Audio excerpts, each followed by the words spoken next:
La ville bouge à la cité scolaire de Saint-Nazaire, dans les deux lycées voisins Aristide-Briand et Brosseau-Blanchot.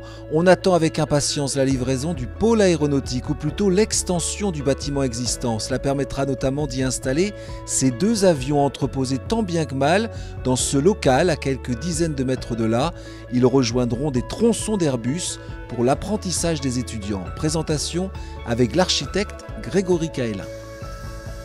Et l'idée, c'était en gros quasiment de doubler la surface du bâtiment pour que les élèves se sentent moins à l'étroit, qu'ils aient plus d'espace, plus d'outils, et également créer aussi des nouvelles salles de TP, des salles de TP, de travaux pratiques. Vous aurez des sheds, des sheds c'est la lumière zénitale, donc on apporte de la lumière par le nord. Et puis vous aurez aussi des très larges baies vitrées pour apporter un maximum de lumière.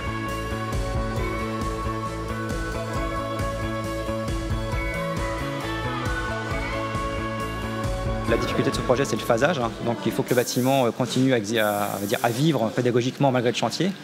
Donc l'idée, c'est d'intervenir en deux grosses phases. C'est la première phase, donc on vient d'abord créer l'extension. On va bouger ce tronçon dans la halle nouvellement créée, de manière à intervenir dans la halle existante. Et après, de nouveau, on remet l'avion à sa base initiale, une fois qu'on est intervenu. Donc c'est un gros travail de phasage. Vous imaginez que ça ne se déplace pas avec un Fenwick.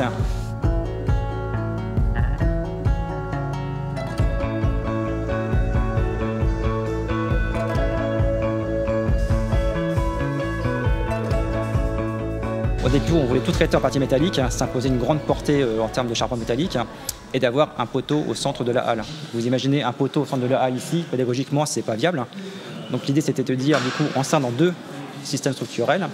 Une porte en béton pour la partie, on va dire, locaux pédagogique, qui sert de support à la charpente, ce qui fait qu'on réduit les portées. Et donc, on peut, du coup, on n'a plus ce fameux poteau qui embêtait la structure. Donc on a une portée unique, sans poteau intermédiaire.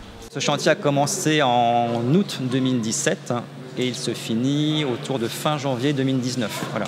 Sachant qu'on livre la première phase, qui sera donc l'extension et la réhabilitation de l'étage. On livre ça juin-juillet 2018.